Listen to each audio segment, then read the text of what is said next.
Magandang araw po sa inyong lahat. Binabati ko po ang lahat ng aking kapwa farmers sa buong Pilipinas, Luzon, Visayas at Mindanao. Isang napakainit na pagbati po sa inyong lahat mga ka-farmers. Welcome po sa aking napakainit na vlog sa araw na ito mga ka-farmers. Alam ko po, alam nyo ang aking nararamdaman sa panahon ito mga ka-farmers na napakainit ng panahon. At dahil po sa napakainit na panahon, ito po ay may malaking epekto sa ating mga halaman. Well mga ka-farmers, alam ko po na marami sa atin ang nangangamba na baka matuyo ang ating mga halaman. At yun po ay dahil sa matinding init ng sikat ng araw na ating nararanasan. Kaya naman kung ikaw po ay tinatamad na magdilig, ay huwag ka na pong tatamarin dapat kaibigan. Pagkat pag hindi ka po nagdilig, alam mo na po ang mangyayari sa iyong mga halaman. Oo mga ka-farmers, tama po ang inyong narinig na kailangan po tayo ay palaging magdilig sa ating mga halaman para ito po ay mabuhay at hindi matuyo. Kaya naman kung ikaw po ay tinatamad kaibigan, ay huwag ka na pong tamarin kaibigan. Kasi po ang ating pong mga halaman ay kinakailangan po ng maraming tubig sa panahon ito ng tag-init.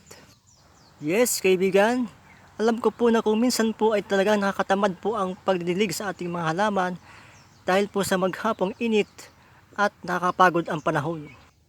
Kaya po kung ikaw po ay tamad magdilig kaibigan, ay mayroon po akong ipapayo sa inyo kaibigan na tayo po ay may isang paraan para po tayo hindi mahirapan sa pagdidilig ng ating mga halaman. Kung nais po ninyo na makaalwan sa pagdidilig ng halaman, ay kayo po ay aking pinapayuhan. Kung po kayo ay mayroong source ng tubig na makapagkukunan, at ito po ay sapat upang makapagdilig ng ating mga halaman, ay dabis po ang paggamit ng water pump. Oo kaibigan, tama po ang inyong narinig. Water pump po ang kailangan upang tayo po hindi mahirapan sa pagdidilig ng ating mga halaman. Siyempre kaibigan, kung may water pump, dapat pong bumili rin po tayo ng hose upang makaabot sa ating taniman ang tubig na kailangan ng ating halaman.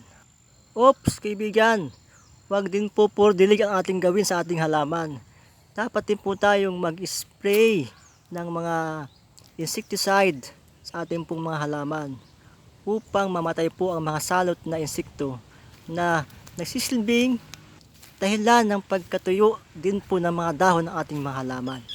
Dapat din po maalis ang mga insektong ito sa mga dahon sa ating halamanan kasi kanila pong sinisip-sip ang sustansya ng dahon ng ating mga halaman na nagiging sanhi po ng pagkatuyot ng ating mga halaman. At syempre, hindi lamang po sa pag-spray ng insecticide tayo dapat umasa. Siyempre, kailangan din po tayong maglagay ng mga pataba na naaayon po sa panahon sa ating mga halaman upang tumagal pa ang buhay ng ating mga halaman. Sana kaibigan ay nakatulong po ang aking konting mensahe sa aking vlog na ito. At kung kayo po ay natuwa o hindi man, ay baka po pwede pakashare naman po ng aking vlog na ito.